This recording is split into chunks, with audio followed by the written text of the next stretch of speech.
Welcome to బీజీఎన్ Telugu updates.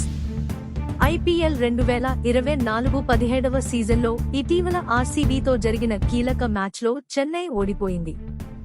ఫలితంగా CSK ప్లేఆఫ్స్కు అర్హత సాధించలేకపోయింది.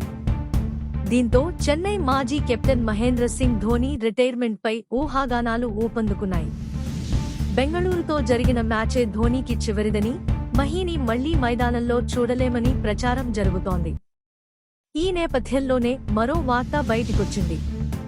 తొడ కండరం గాయంతో బాధపడుతున్న ధోనీ దానికి శస్త్రచికిత్స చేయించుకోవడం కోసం త్వరలో లండన్ వెళ్లాలని ప్లాన్ చేస్తున్నాడని సీఎస్కే వర్గాలు తెలిపాయి. గాయం నుంచి కోలుకున్న తర్వాత ధోనీ తన రిటైర్మెంట్పై ఓ నిర్ణయం తీసుకుంటాడని పేర్కొన్నాయి. ఐపీఎల్ సమయంలో ధోనీ తొడ కండరం గాయంతో ఇబ్బంది పడ్డాడు. ఈ గాయానికి శస్త్రచికిత్స కోసం అతడు లండన్ వెళ్లొచ్చు. ధోనీ పూర్తిస్థాయిలో ఫిట్గా లేడు, కానీ క్రికెట్ ఆడటం కొనసాగించాలనుకుంటున్నాడు.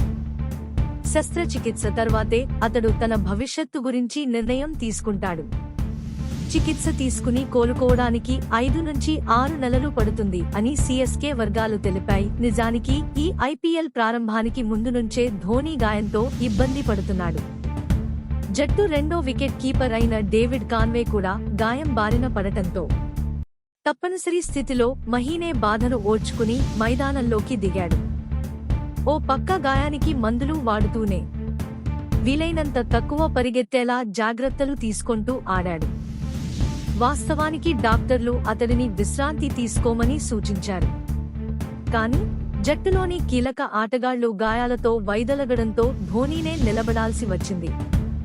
గత ఐపీఎల్లో కెప్టెన్ కూల్ మోకాలి గాయంతోనే ఆడి జట్టుకు కప్పు అందించాడు. ప్రస్తుతం అది పూర్తిగా నయమైంది, కానీ కండర గాయం మాత్రం ఇబ్బంది పెడుతోంది. Like, comment and subscribe.